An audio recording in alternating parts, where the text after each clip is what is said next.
ഇത് മാസ് മോട്ടോഴ്സിൽ നിന്നാണ് നമ്മൾ ഹീറോ ഹോണ്ട സ്പ്ലെൻഡർ വണ്ടിയുടെയും ടെസ്റ്റ് വർക്കും പെയിൻറ്റിങ്ങും എൻജിൻ വർക്കും എല്ലാം കൂടിയിട്ടാണ്. അപ്പോൾ നമ്മളതിൻ്റെ ഫസ്റ്റ് എൻജിൻ ഭാഗം നമ്മളൊന്ന് അഴിച്ചിട്ടുണ്ട്. അപ്പോൾ എൻജിൻ സംബന്ധമായിട്ടുള്ള വർക്കിൻ്റെ ഒരു ഡീറ്റെയിൽസ് പറയാം കേട്ടോ. അപ്പോൾ നിലവിൽ അതിൻ്റെ എൻജിൻ പാർട്സുകളാണ് ഇപ്പോൾ നമ്മൾ അഴിച്ചു വെച്ചേക്കുന്നത്.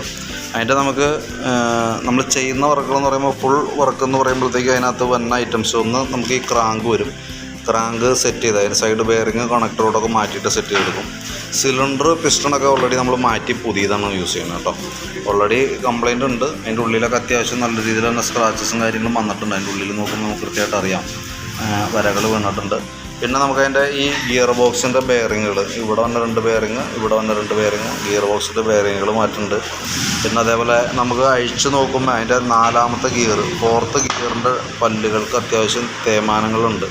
നമ്മളിവിടെ നോക്കിക്കഴിഞ്ഞാൽ അറിയാം. ഇതിൻ്റെ ഈ സെൻട്രൽ പോർഷനിലേക്ക് നോക്കുമ്പോൾ ഒരു ബ്ലാക്ക് ഷെയ്ഡിൽ തേയ്മാനം വന്നിട്ടുണ്ട്. അത് ഓരോ പല്ലിൻ്റെയും കറക്റ്റ് വീഡിയോയിൽ കറക്റ്റായിട്ട് കിട്ടണില്ല.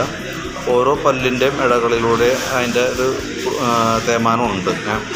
അപ്പം നിലവിൽ നമുക്ക് ആ ഗിയറിൻ്റെ ആ വീലുകളും കൂടി മാറ്റി കയറ്റാം. അതല്ലെങ്കിൽ എന്താ പറ്റുകയെന്ന് വെച്ചാൽ ചിലപ്പോൾ 4th ഗിയറൊക്കെ ഇട്ട് മോളുന്ന സമയത്ത് ഒരു മൂളിച്ചൊക്കെ വരാനുള്ള സാധ്യതയുണ്ട്.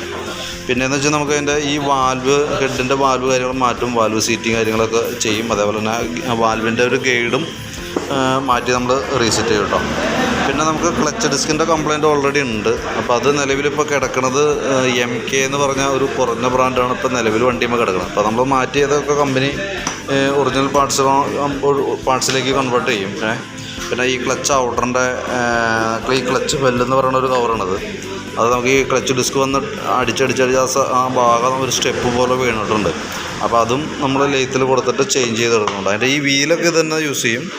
ഈ അലുമിനിയം ആ ക്ലച്ച് ഡിസ്ക് വന്ന ആ സെറ്റ് അത് മാത്രം നമുക്കൊന്ന് മാറ്റി മേടിക്കാം. കാര്യം നമുക്ക് ഈ വീലും ഇതും കൂടി മാറ്റുകയാണെന്നുണ്ടെങ്കിൽ ഒരു മൂളിച്ച സൗണ്ടിൽ ചെറിയ വ്യത്യാസം വരും. പക്ഷേ അത് വരുമ്പോഴത്തേക്ക് നമുക്ക് എമൗണ്ട് കൂടാനായിട്ടുള്ള സാധ്യതയുണ്ട്. അപ്പോൾ അതുകൊണ്ട് തൽക്കാലം നമുക്ക് അത് അഡ്ജസ്റ്റ് ചെയ്തെടുക്കാം. ഇനി അതല്ല നമുക്കത് വർക്ക് കംപ്ലീറ്റ് ആയതിനു ശേഷം അതിന് മൂളിച്ച് എന്തെങ്കിലും ഉണ്ടെങ്കിൽ പോലും നമുക്ക് ക്ലച്ചിൻ്റെ ഭാഗം അഴിച്ചാൽ പുറമേ നിന്ന് നമുക്ക് അഴിച്ച് മാറ്റാവുന്ന കേസുള്ളൂ. അതുകൊണ്ടാണ് പിന്നെ നമ്മളത് ആ രീതിയിൽ നിലനിർത്തിയത്. പിന്നെ ഉള്ളത് ഈ കിക്കറിൻ്റെ ഈ ഷാഫ്റ്റ് ഉണ്ടല്ലോ, കിക്കർ ഷാഫ്റ്റിൻ്റെ ഇവിടുത്തെ മില്ലിങ്ങുകൾ 1-2 മില്ലിങ്ങുകളൊക്കെ പൊട്ടിയിട്ടുണ്ട്. നല്ല രീതിയിൽ തേയ്മാനം വന്നും ഇരിക്കുന്നുണ്ട്.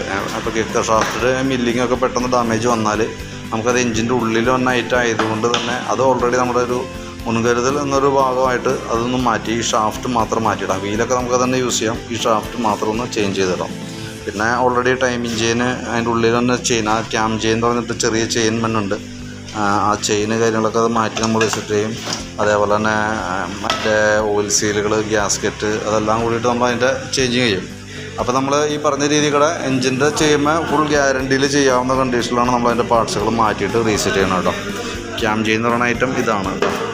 അപ്പോൾ നമുക്ക് അത്യാവശ്യം നോക്കിയിട്ട് അതുമായി ബന്ധപ്പെട്ട് നമുക്ക് അതിനനുസരിച്ച് ചെയ്യാം. ഓക്കെ.